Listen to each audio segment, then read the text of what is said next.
Oh, hello there. I'm Belchen, a cute bear. In this class, I'll read to all of you. Chapter 26 of Dracula. Ass. Oh. Dracula. Bram Stoker. Chapter 26. Doctor. 29 October. This is written in the train from Varna to Galatz. Last night we all assembled a little before the time of sunset. Each of us had done his work as well as he could, so far as thought, and endeavour, and opportunity go. We are prepared for the whole of our journey, and for our work when we get to Galatz. When the usual time came round, my Sarka prepared herself for her hypnotic effort, and after a longer and more serious effort on the part of Van Helsing than has been usually necessary, she sank into the trance. Usually she speaks. On a hint, but this time the professor had to ask her questions, and to ask them pretty resolutely before we could learn anything at last. Her answer came. I can say nothing, we are still there now. We're slapping, but only a steady swirl of water swiftly running against the hawser. I can hear men's voices calling, near and far, and the roll and creak of oars in the rowlocks. A gun is fired somewhere, the echo of it seems far away. There is tramping of feet overhead, and ropes and chains are dragged along. What is this? There is a gleam of light. Here she stopped. She had risen, as if impulsively, from where she lay on the sofa, and raised both her hands' palms upwards, as if lifting a weight. Van Helsing and I looked at each other with understanding. Quincy raised his eyebrows slightly and looked at her intently, whilst Hawker's hand instinctively closed round the hilt of his kukri. There was one pause. We all knew that the time when she could speak was passing, but we felt that it was useless to say anything. Suddenly she sat up, and as she opened her eyes, said sweetly, "Would none of you like a cup of tea? You must all be so tired. We could only make her happy and so acquiesced." She bustled off to get tea. When she had gone, Van Helsing said, "You see, my friends, A is close to land. He has left his chest, but he has yet to get on shore. In the night he may lie hidden somewhere, but if he be not carried on shore, or if the ship do not touch it, he cannot achieve the land. In such case he can, if it be in the night, change his form and can jump or fly on shore, as he did at Whitby. But if the day come before he get on shore, then unless he be carried he cannot escape. And if he be carried, then the customs men may discover what the box contain. This in fine, if he escape not on shore tonight, or before dawn, there will be the whole day lost to him. We may then arrive in time, for if he escape not at night, we shall come on him in daytime, boxed up and at our mercy, for he dare not be his true self, awake and visible. There was no more at her be said, so we waited in patience until the dawn, at which time we might learn more from Mice Harker. Early this morning we listened, with breathless anxiety, for her response in her trance.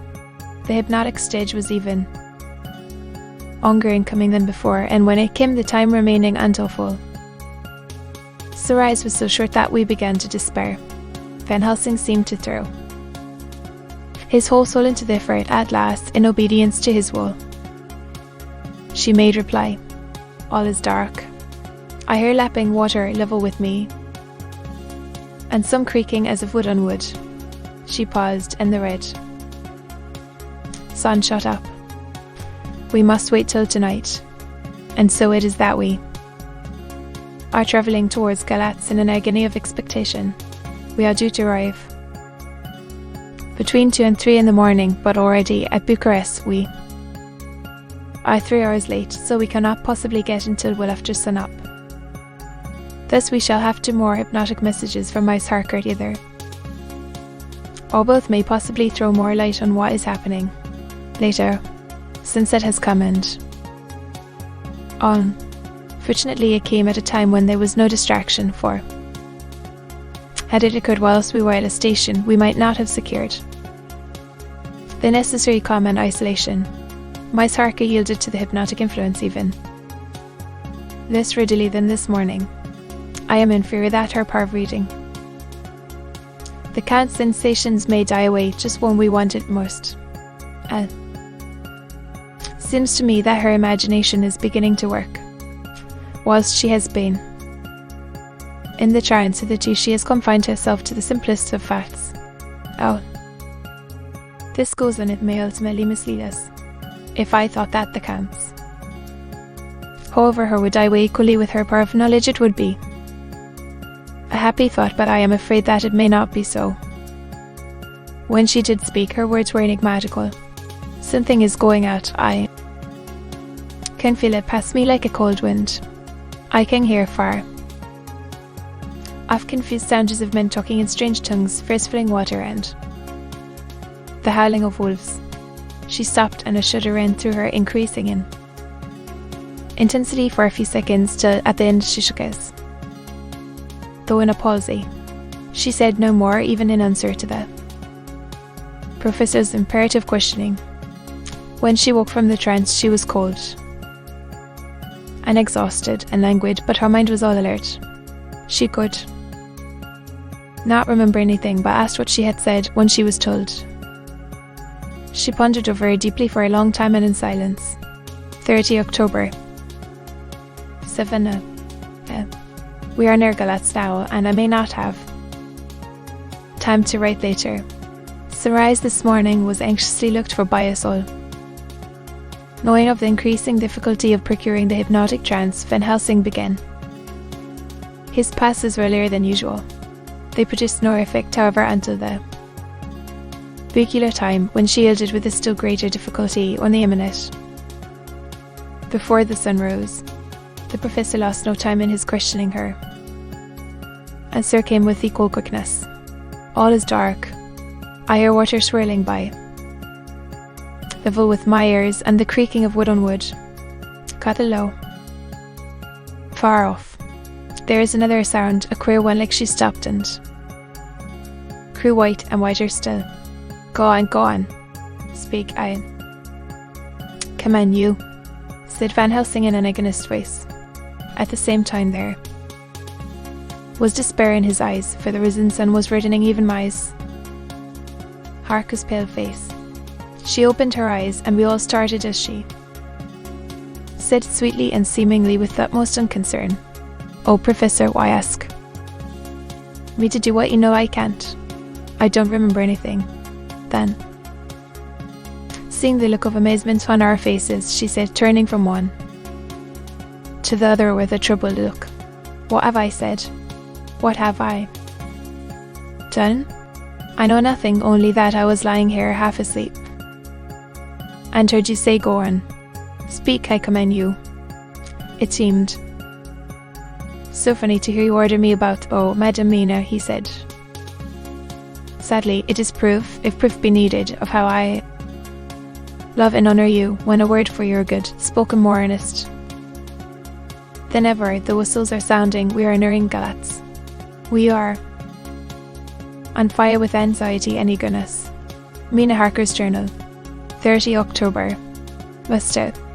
Morris took me to the hotel where our rooms had been ordered by telegraph, he being the one who could best be spared, since he does not speak any foreign language. The forces were distributed much as they had been at Farna, except that Lord Godalming went to the Vice-Consul, as his rank might serve as an immediate guarantee of some sort to the official, we being in extreme hurry. Jonathan and the 2 doctors went to the shipping agent to learn particulars of the arrival of the Xerna Kefering. Later, Lord Godalming has returned. The consul is away and the Vice-Consul sick, so the routine work has been attended to by a clerk. He was very obliging and offered to do anything in his power Jonathan. Harker's Journal, 30 October. At 9 o'clock, Dr. Van Helsing, Dr. Surd. And I called on Messrs. Mackenzie and Stink, the agents of the London firm of Apgard. They had received a wire from London in Inserta. Old Godalming's telegraphed request asking us to show them any civility in their power. They were more than kind and courteous, and took us at once on board the Xurna Caffering, which lay at anchor out in the river harbour. There we saw the captain, Johnson by name, who told us of his voyage. He said that in all his life he had never had so favourable a run. Man, he said, but it made a safe voyage, for we expect it. That we should have to pay for it, why some rare piece o' luck, so as to keep up the average. It's no kenny to run for London to the Black Sea, why when he as of the Dale himself were born on yourself for his aim purpose. Another time we could no spear a thing. Jim, we were nigh a ship or a port or a headland, a folk fell on us and travelled why. As till when after it had lifted and we looked out the dale, a thing could we see. We ran by Gibraltar without being able to signal, until we came to the Dardanelles and had to wait to get our permit to pass. We never were within hill o' aught. At first I inclined to slack off sail and beat about till the fog was lifted, but whiles I thought that if the Dale was minded to get us into the Black Sea Creek, he was like to do it whether we would or no. If we had quick voyage, it would be no darm scred it why. The owners or no hurt or traffic, and the old man who had served his aim purpose would be decently grateful to us for no hindering him. This mixture of simplicity and cunning, of superstition and commercial reasoning, aroused Van Helsing. He said, "Mine friend, that devil is more clever than he is. Thought by some, and he know when he meet his match." The skipper was not displeased with the compliment and went on. When we got past the Bosphorus, the men began to grumble. Some of them, the Ramanians, came and asked me to heave overboard a big box which had been put on board by a queer-looking old man just before we had started for London. I had seen them spear at the fellow and put out their 2 fingers when they saw him, to guard against the evil eye. But the superstition of foreigners is perfectly ridiculous. I sent them about their business pretty quick, but it's just after a full closed in on us I felt a wee bit as they did in something, though I wouldn't say it was again the big. But well, on we went, and as the fog didn't let up, for 5 days I just let the wind carry us, for if the Dale wanted to get some yes, well, he would fetch it up a dreet, and if he didn't, well, we'd keep a sharp lookout in hell. Sure, I knew we had a fairway in deep water all the time, and 2 days ago, when the morning sun came through the fog, we found ourselves just in the river opposite Glatz. The Ramanians were wild and wanted me right on to take out the box and fling it in the river. I had Georgie why them about it, why and Spike, and when the last them rose off the deck, why his head in his hand, I had convinced them that, evil eye or no evil eye, the property and the trust of my owners were better in my hands than in the river Danube. They had, mind ye, taken the box on the deck ready to fling in, and as it was marked Gawas 5 now, I thought I'd let it lie till we discharged in the port and get rid of it altogether.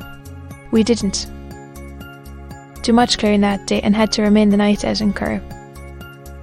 But in the morning, born early, an hour before sun up, a man came aboard by an order written to him from England to receive a box marked for one Count Dracula. Sure, I knew the matter was run ready to his hand. He had his papers read, and glad I was to be rid of the damned thing, for I was beginning master to feel uneasy at it. If the Dale did have any luggage about the ship. What was the name of the man who took it? Asked Dr. Van Helsing with restrained eagerness. I'll be telling you quick, he answered, and stepping down to his cabin, produced a receipt signed Emanuel Hildesheim. Bergenstrasse 16 was the address. We found out that this was all the captain knew, so as thanks, we came away. We found Hildesheim in his office, a Hebrew of rather the Adelphi theatre type with a nose like a sheep and a fez. His arguments were pointed with Bessie doing the punctuation and with a little bucketing he told us what he knew. This turned out to be simple but important. A. had received a letter from Mr. Deville of London telling him to receive, if possible before sunrise so as to avoid customs, a box which would arrive at Galatz in the Cyrenaica ring. This he was to give in charge to a certain Petrovskinsky who dealt with the Slovaks who traded down the river to the port. He had been paid for his work by an English banknote which had been duly cashed for gold at the Danube International Bank. Once Skinsky had come to him, he had taken him to the ship and handed over the barks so as to save porterage. That was all he knew. We then sought for Skinsky but were unable to find him. One of his neighbours, who did not seem to bear him any affection, said that he had gone away 2 days before, no one knew whither. This was corroborated by his landlord, who had received by messenger the key of the house together with the rent due in English money. This had been between 10 and 11 o'clock last night. We were at a standstill again. Whilst we were talking, one came running and breathlessly gasped out that the body of Skinsky had been found inside the wall of the churchyard of St. Peter, and that the throat had been torn open as if by some wild animal. Those we had been speaking with were enough to see the horror, the woman crying out, "This is the work of a Slovak." We hurried away lest we should have been in some way drawn into the affair and so detained. As we came home we could arrive at no definite conclusion. We were all convinced that the box was on its way by water to somewhere, but where that might be we would have to discover. With heavy hearts we came home to the hotel to Mina. When we met together, the first thing was to consult as to taking Mina again into our confidence. Things are getting desperate, and it is at least a chance, though a hazardous one. As a preliminary step, I was released from my promise to her. Mina Harker's journal, 30 October evening. They were so tired and worn out and dispirited that there was nothing to be gentle. They had some rest, so I asked them all to lie down for half an hour whilst I should enter everything up to the moment.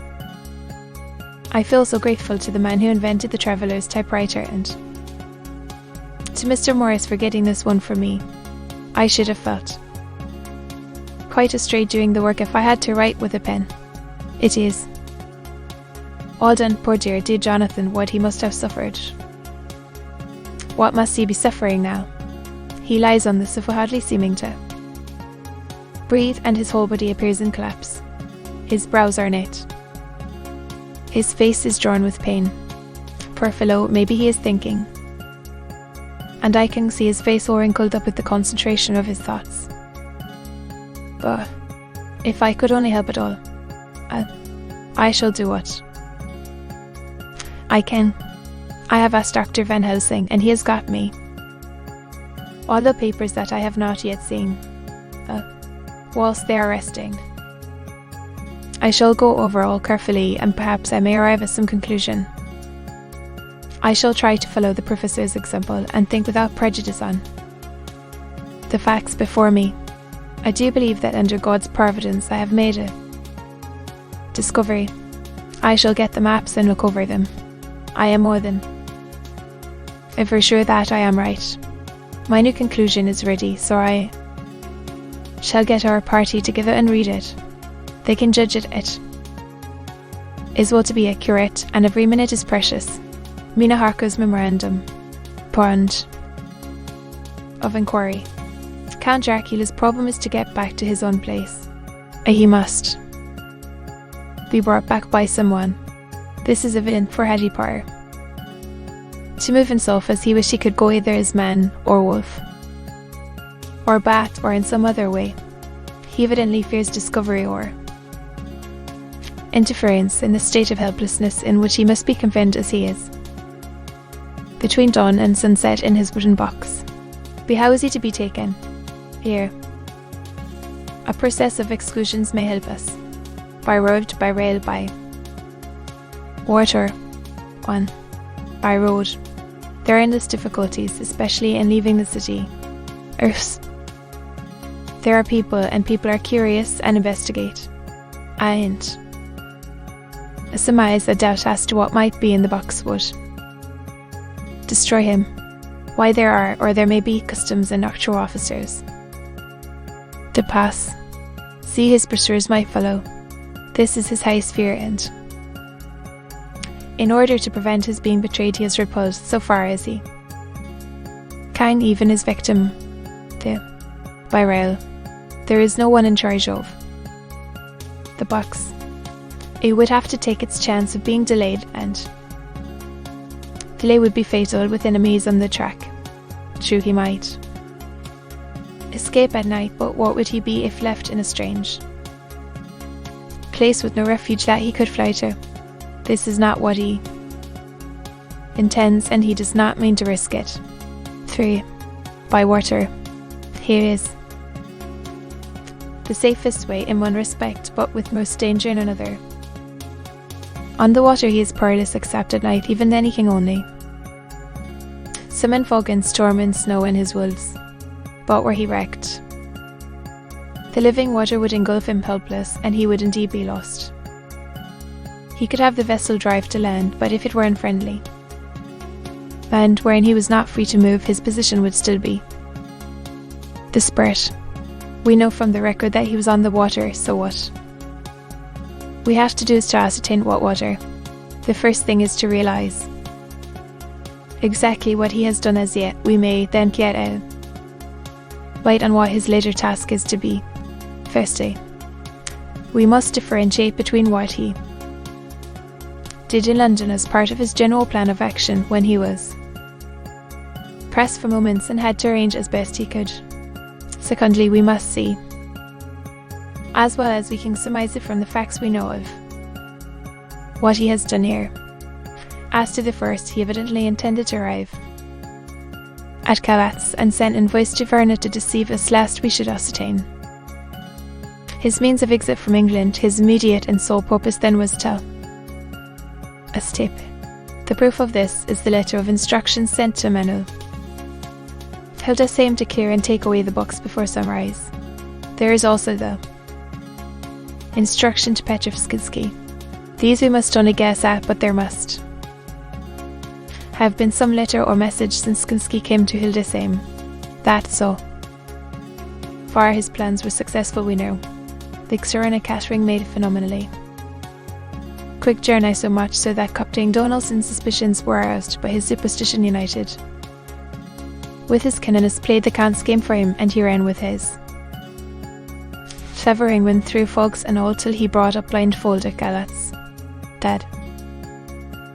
The Count's arrangements were well made, has been proved. Hildesheim cleared the box, took it off and gave it to Skinsky. Skinsky took it in here. We lose the trail. We only know that the box is somewhere on the water. Moving on. The customs and doctrine, if there be any, have been avoided. Now we come to what the Count must have done after his Riverland land at Calais. The box was given to Skinsky before sunrise. At sunrise the Count could appear in his own form.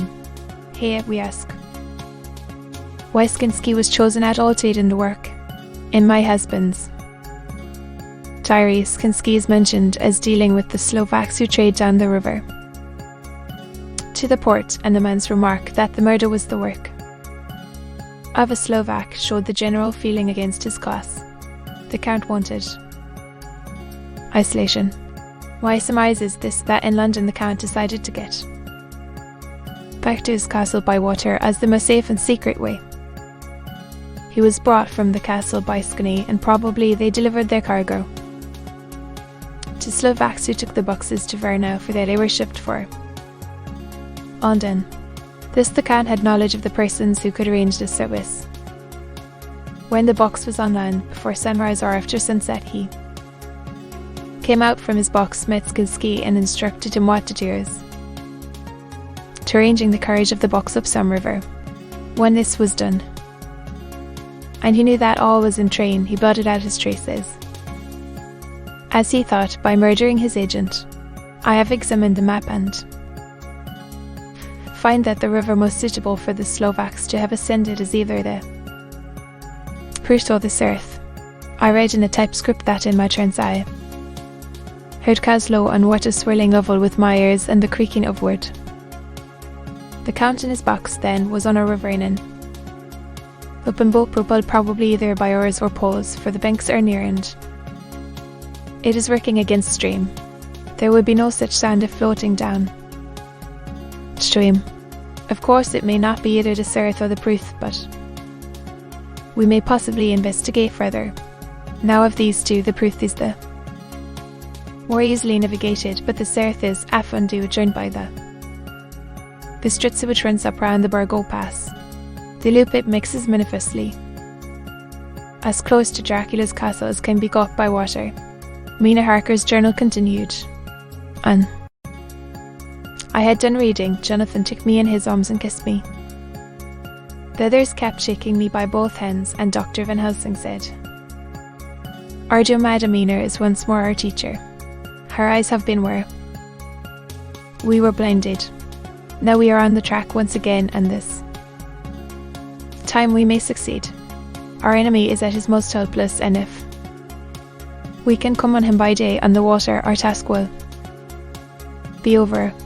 He has a start, but he is powerless to hasten. Thus he may not leave his box, lest those who carry him may suspect. For them to suspect would be to prompt them to throw him in the stream, where he perish. This he knows, and will not. Now, men, to our council of war, for here and now I shall get a steam launch and follow him, said Lord Godalming, and I horses to follow. On the bankless by chance he leant, said Mr. Morris. It said that Professor, both good, but neither must go alone. There must be force.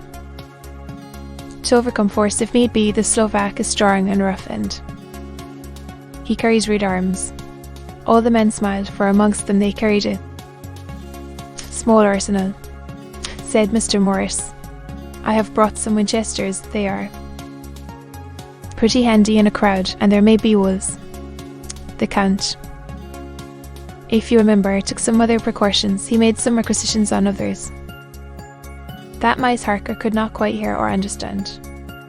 We must be ready at all points.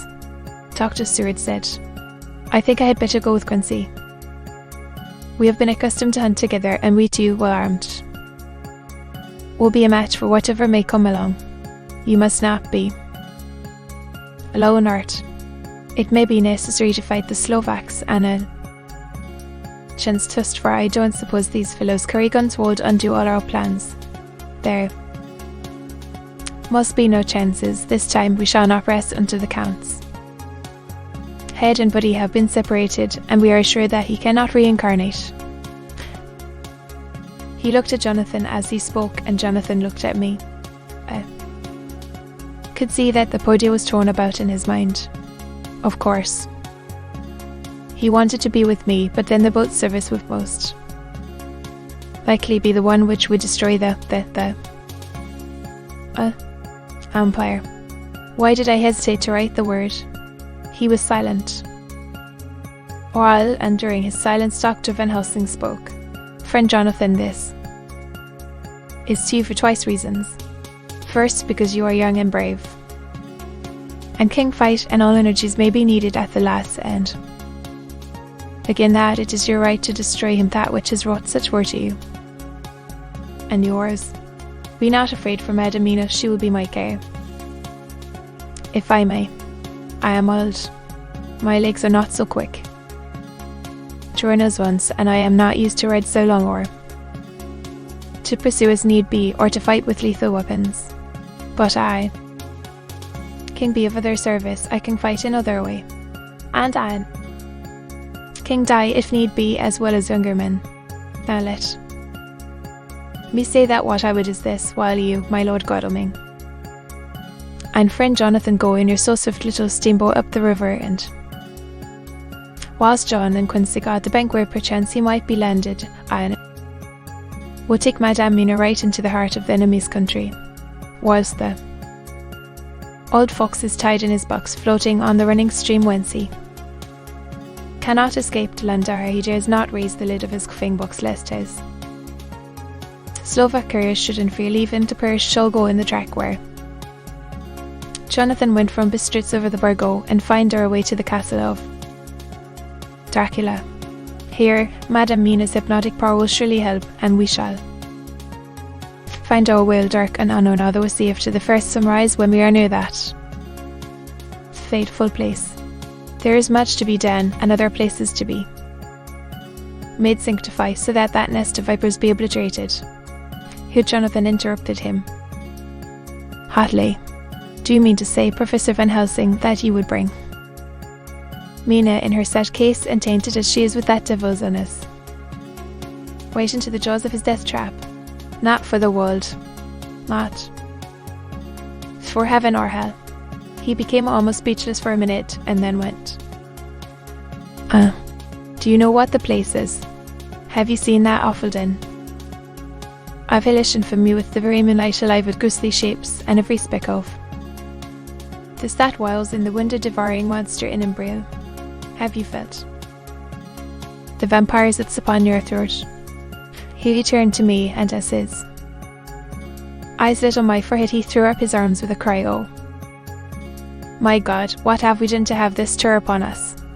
As he sank down on the sofa in a collapse of misery, the professor's voice, as he spoke in clear, sweet tones which seemed to vibrate in there, calmed us all.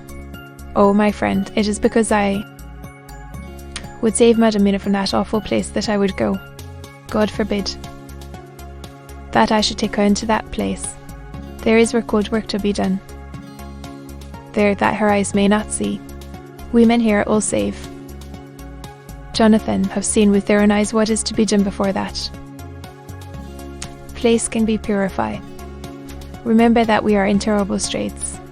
If thou can't escape us this time, and he is strong and subtle and cunning, may choose to sleep him for a century, and then in time our dear owner took mine, and I always come to him to keep him company, and would be as those others that you, Jonathan, saw.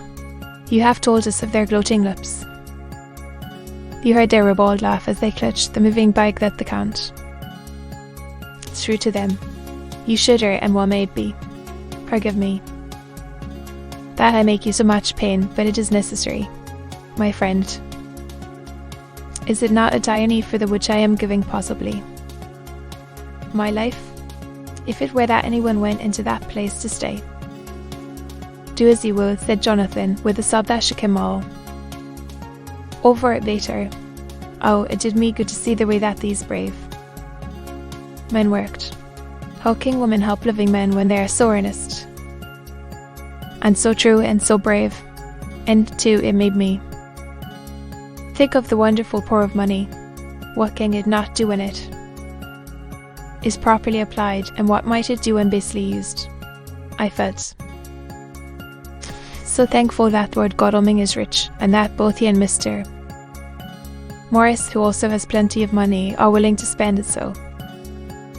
Really, for if they did not, our little expedition could not start, either so promptly or so well equipped as it will within another hour.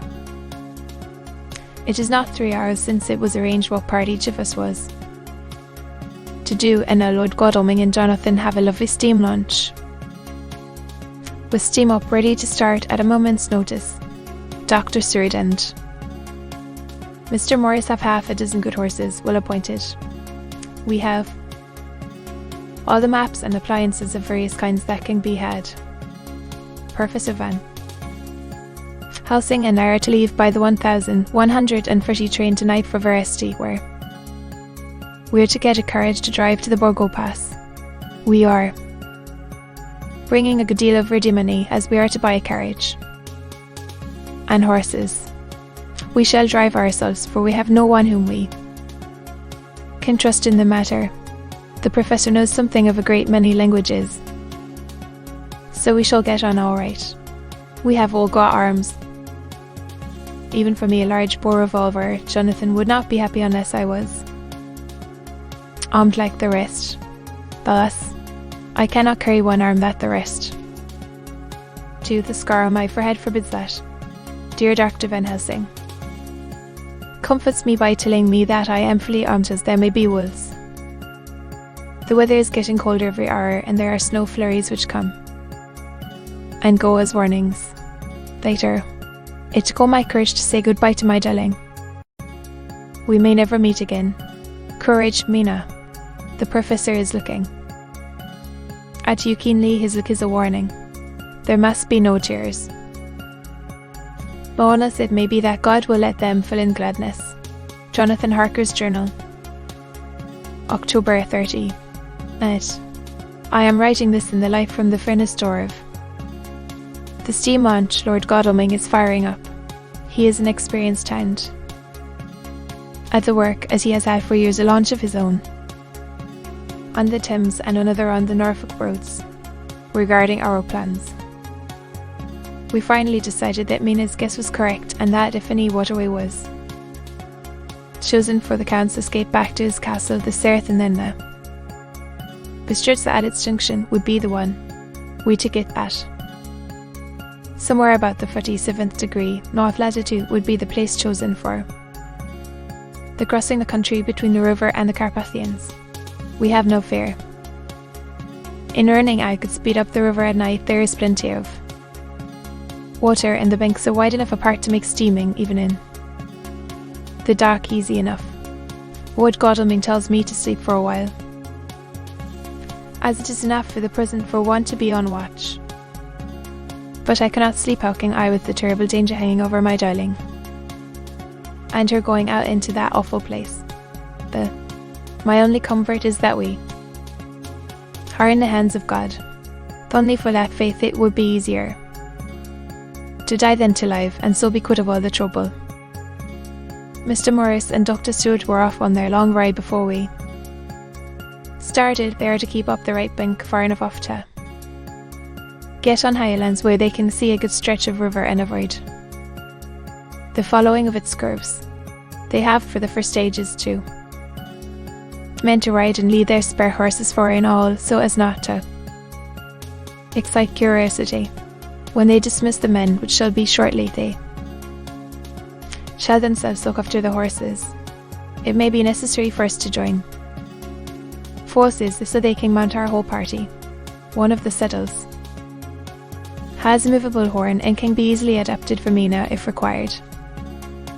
It is a wild adventure we are on here, as we are rushing on through the darkness, with the cold from the river seeming to rise up and strike us with all the mysterious voices of the night around us. It all comes home. We seem to be drifting into unknown places and unknown ways, into a whole world of dark and dreadful things. Godalming is shutting the furnace door. 31 October. Still hurrying along. The day has come and Godalming is sleeping. I am on watch. The morning is bitterly cold there. Furnace heat is grateful, though we have heavy fur coats. As yet we have passed only a few open boats, but none of them had on board any box or package of anything like the size of the one we seek. The men were scared every time we turned our electric lamp on them, and fell on their knees and prayed. One November evening. No news all day. We have found nothing of the kind we seek. We have now passed into the Bistritza, and if we are wrong in our surmise, our chance is gone. We have overhauled every boat, big and little. I leave this morning one crew took us for a government boat and treated us accordingly. We saw in this a way of smoothing matters, so at Fundu, where the Bistritza runs into the south, we got a Romanian flag which we now fly conspicuously. With every boat which we have overhauled since then, this trick has succeeded. We have had every difference shown to us and not once any objection to whatever we chose to ask or do. Some of the Slovaks tell us that a big boat passed them going at more than usual speed as she had a double crew on board. This was before they came to Fundu, so they could not tell us whether the boat turned into the Bistritza or continued on up the Surth. I found we could not hear of any such boat, so she must have passed there in the night. I am feeling very sleepy. The cold is perhaps beginning to tell upon me, and nature must have rest some time. Godalming insists that he shall keep the first watch. God bless him for all his goodness to poor dear Mina and me. 2 November. Morning. It is broad daylight. That good fellow would not wake me. He says it would have been a sin to, for I slept peacefully and was forgetting my trouble. It seemed brutally selfish to me to have slept so long and let him watch all night, but he was quite right. I am a new man this morning, and as I sit here and watch him sleeping, I can do all that is necessary, both as to minding the engine, stirring and keeping watch. I can feel that my strength and energy are coming back to me. I wonder where Mina is now and Ven Helsing. They should have got to Veresti about noon on Wednesday. It would take them some time to get the carriage and horses, so if they had started and travelled hard, they would be about now at the Borgo Pass. God guide and help them. I am afraid to think what may happen. If we could only go faster, but we cannot, the engines are throbbing and doing their utmost. I wonder how Dr. Stewart and Mr. Morris are getting on. There seem to be endless streams running down the mountains into this river, but as none of them are very largely present at all. Events, though they are terrible doubtless in winter and when the snow melts, us horsemen may not have met much obstruction. I hope that before we get to Strasbourg we may see them, for if by that time we have not overtaken them Count, it may be necessary to take counsel together what to do next. Doctor. Sir's diary. 2 November. 3 days on the road. No news and no time to write it if there had been, for every moment is precious. We have had only the rest needful for the horses, but we are both bearing it wonderfully. Those adventurous days of ours are turning up peaceful. They must push on. We shall never feel happy till we get the launch in sight again. 3 November. We heard at Fungi that the launch had gone up the Bistritza. I wish it wasn't so cold. There are signs of snow coming, and the fitfuls of evil stop us. In such case we must get a sledge and go on Russian fashion. 4 November. Today we heard of the launch having been detained by an accident when trying to force a way up the Abids. The Slovak boats get up all right by aid of a rope and steering with knowledge. Some went up only a few hours before. Godeling is an amateur for it himself, and evidently it was he who put the launch in trim again. Finally they got up the rapids all right with local help and are off on the chase afresh. I fear that the boat is not any better for the accident. The peasantry tell us that after she got up on smooth water again, she kept stopping every now and again, so long as she was in sight. We must push on harder than ever. Our help may be wanted soon. Mina Harker's journal. 31 October. Arrived at Veresti at noon. The professor tells me that this morning at dawn he could hardly have noticed me at all, and that all I could say was dark and quiet. A is off now buying a carriage and horses. He says that he will later on try to buy additional horses so that we may be able to change them on the way. We have something more than 70 miles before us. The country is lovely and most interesting. If only we were under different conditions, how delightful it would be to see it all. If Jonathan and I were driving through it alone, what a pleasure it would be. to stop and see people and learn something of their life and to fill our minds and memories with all the colour and picturesqueness of the whole wild's beautiful country and the quaint people. Batlas. Later, Dr. Van Helsing has returned. He has got the carriage and horses. We are to have some dinner and to start in an hour. The landlady is putting us up a huge basket of provisions. It seems enough for a company of soldiers. The professor encourages her and whispers to me that it may be a week before we can get any good food again. He has been shopping too and has sent home such a wonderful lot of fur coats and wraps and all sorts of warm things. There will not be any chance of our being cold.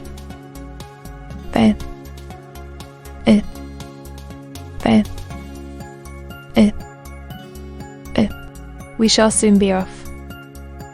I am afraid to think what may happen to us. We are truly in the hands of God. He alone knows what may be, and I pray Him with all the strength of my sad and humble soul that He will watch over my beloved husband, that whatever may happen, Jonathan may know that I loved him and honoured him more than I can say, and that my latest and truest thought will be always for him. To be continued.